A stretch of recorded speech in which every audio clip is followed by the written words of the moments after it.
Mona? What? The more roles you play, the more you get paid. That's what Alice said.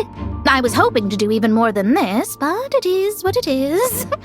Anyway, the crest is with me. All I need to know is how much you're willing to cough up to get it. Let's talk business, shall we? Who would have thought there was this much Mora to be made in a dump like Mondstadt? Hey!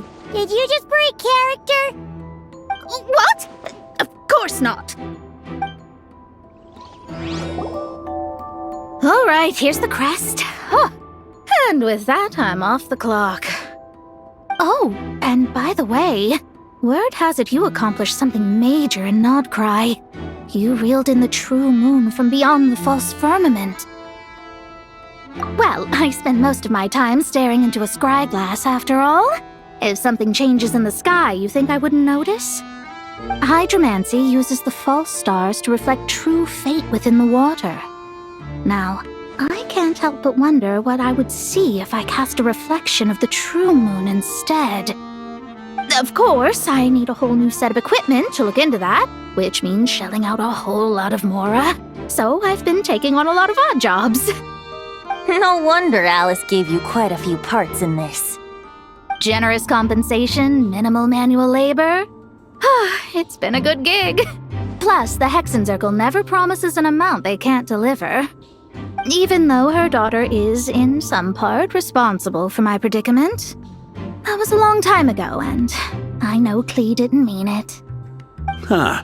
I guess the moon's a big deal in hydromancy. Just spitballing here, but it kind of sounds like your progress would be much faster if you, I don't know, just contacted Barbeloth directly. Oh, come on. Enough about that old hag. You're doing this on purpose, aren't you? The road ahead is almost completely blocked. Looks like this person isn't taking visitors. Yes, we'll just have to be careful. We need that crest.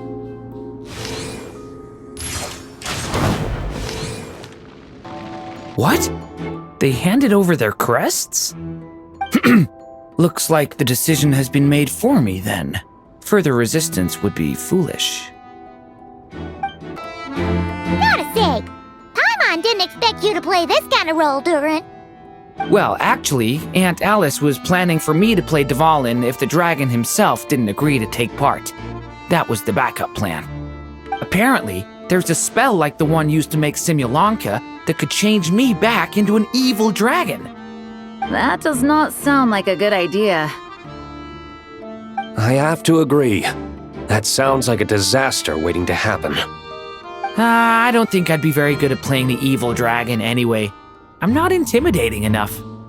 Luckily, Dvalin agreed to take part after all, so my role was switched to Timid Fatui Guard B, and I got to wear a costume instead. Wow, that's a pretty huge change. Why B, though? Oh, because Mika is Guard A. As expected, Alice has got it all planned out. Mika! We have the crests! All right. This elevator's a bit complicated to operate, so Miss Nicole asked me to help activate it. Just one moment.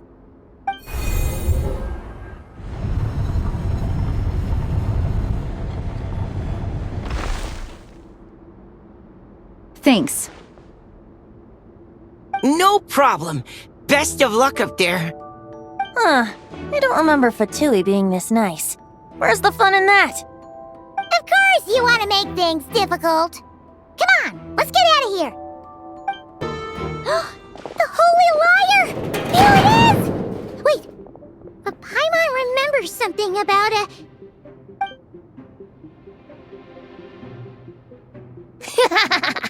Hot-blooded, careless, and reckless heroes! Despair, for you have stepped into my trap! Wait, what? All it did was lock the liar up! Well, I wasn't the one who designed it! All Alice said was that activating it would turn the tables. I see. That checks out. They laugh as if they already know what is to transpire. I do not have a good feeling about this. Allow me to clarify before we proceed. How was it that the lyre was retrieved back then? From what I've heard, the Fatui agent guarding this place was given a thorough beating, and then the lock opened. So then, I'm the one who walked into the trap? Do not despair, mein Fräulein.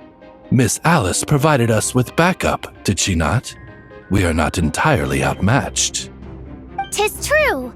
Though thine Prinzessin stands on the cusp of defeat, courage has not yet failed her. Let this be our last stand. All right. I know when I'm beat. You win. You were brilliant, Miss Fischl. The recording was fantastic. I'm certain future participants will have a great time. Yeah! This role was perfect for you! Your praise is a compliment to your own good sense. Yet know that this is but the least of your Prinzessin's abundant talents. Huh. It doesn't look like the lock is opened, though. True. This isn't what we were told would happen. I doubt the mages want us to just break it open. It's not their style. Perhaps we haven't met a certain condition then?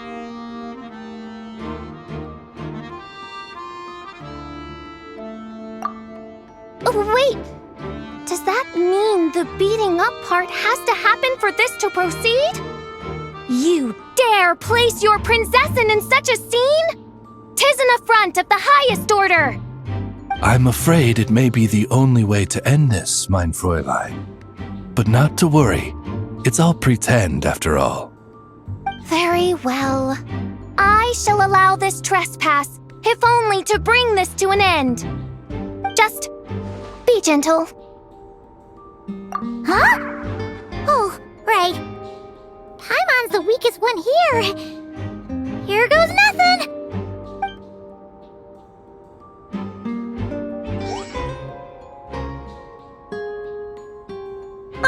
It's open!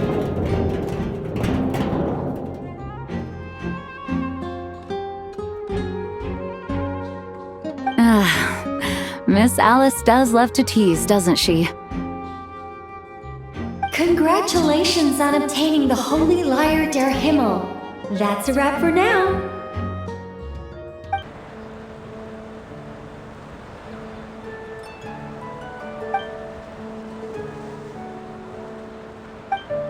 Wow!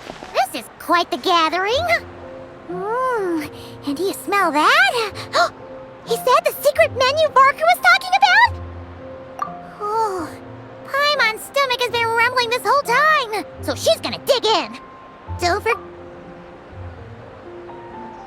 Oh, hello. Did you need something? You know, we often threw banquets like this when I was little. But then, as more and more of our ranks left on expeditions and I was left in charge, the number of celebrations decreased. I'm not the most natural entertainer after all. Now, seeing a gathering like this after all this time, I can't help but feel a bit regretful for not keeping up the tradition. Well said, traveler. Barbara? You told me you wanted the expedition members to feel at home. But in my eyes, the feeling of home isn't something you can force. Home is... what happens when we're all together like this? Oh, you're right. And you know what? I've been coming to the same conclusion. The location isn't the most important factor. No matter how far we get from Mondstadt, home is wherever we're together.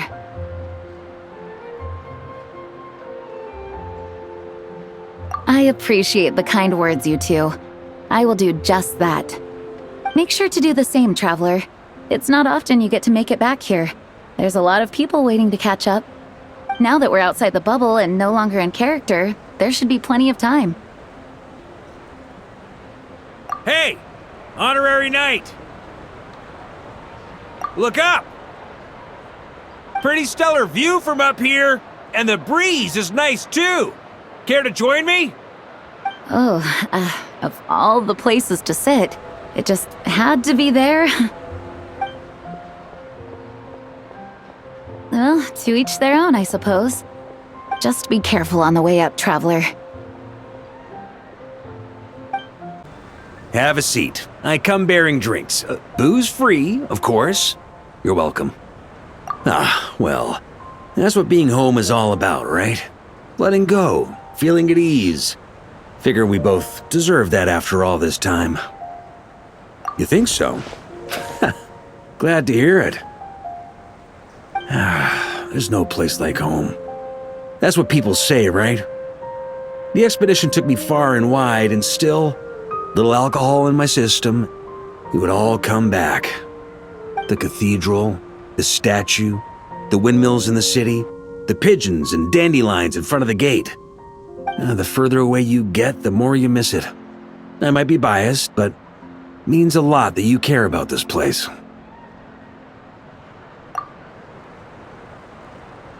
I get that. The people are what make Mondstadt what it is, too. All the carefree kids running around, livening up the place. Which reminds me, I never thanked you for helping Mondstadt out back then. It takes a special person to do what you did. Most people are helpless in the face of abyssal corruption. Considering their target was Dvalin, things could have been bad. I suppose Barbados could have handled it, even though he hadn't been awake for long. But still, I doubt the ending would have turned out quite so perfect.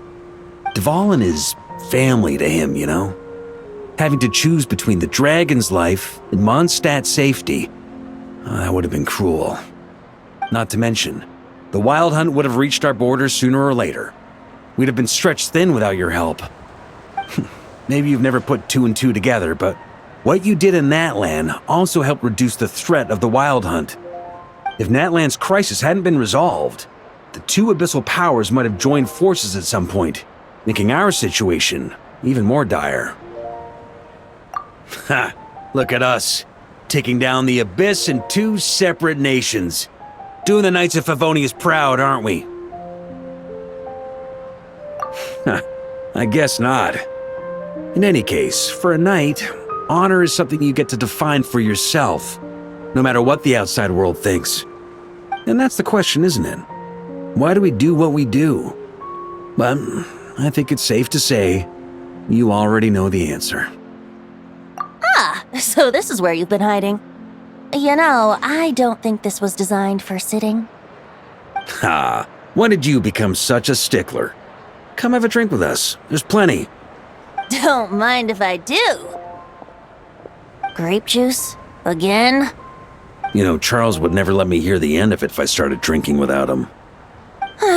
Disappointing, but understandable. Oh, I almost forgot. Since this banquet is also for the actors, I invited Dvalin. All right. Might hike up the bill a bit, but who cares? Haven't seen him in too long. Yeah, well, he turned me down. He never did like being the center of attention. The city is a little too small for him to spread his wings.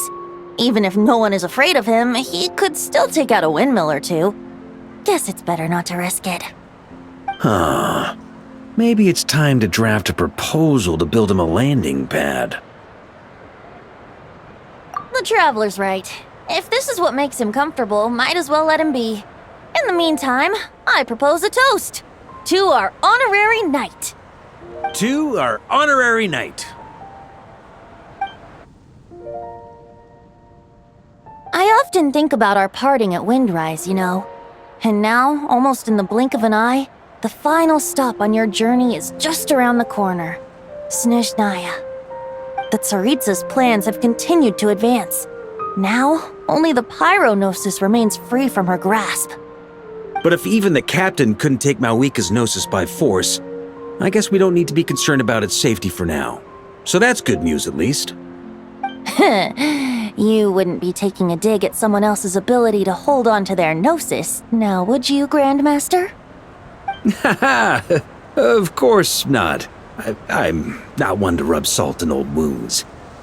Her harbingers do often tend to take a rather extreme approach. Just look at Child or Senora. But we would be mistaken to ignore the fact that Senora did not win the Geonosis using force. Right.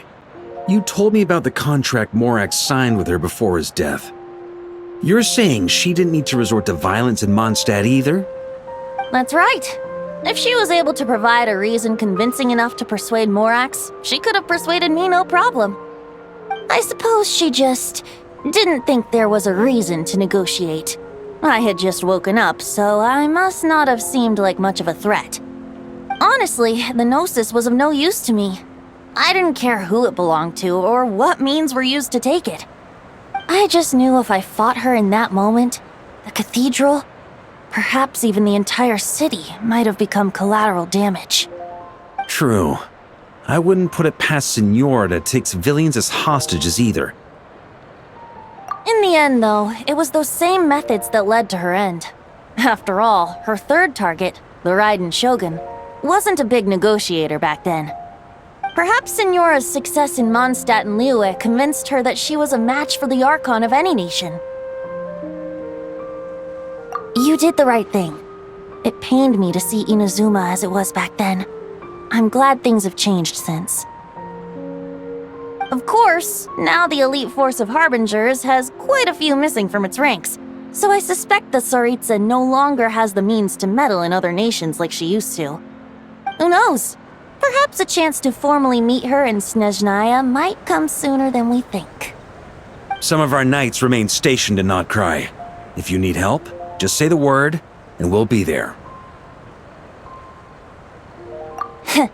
The look in your eyes. It's changed a lot since you first set off from Mondstadt. But my advice remains unchanged.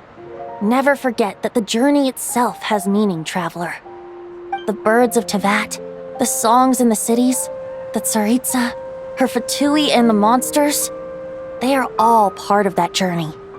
Perhaps earth-shaking truths and indescribable trials await you at the end. Just remember, there is more to life than that. Alright, that's more than enough acting like a real Archon for one night. And still, not a sip of drink for dear old Venti at a time like this? You're no fun, Varka. Dun dun dun! Dun dun dun!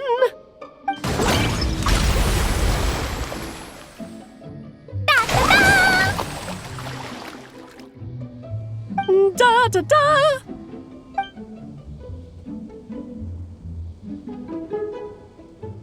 This is so fun, Mom!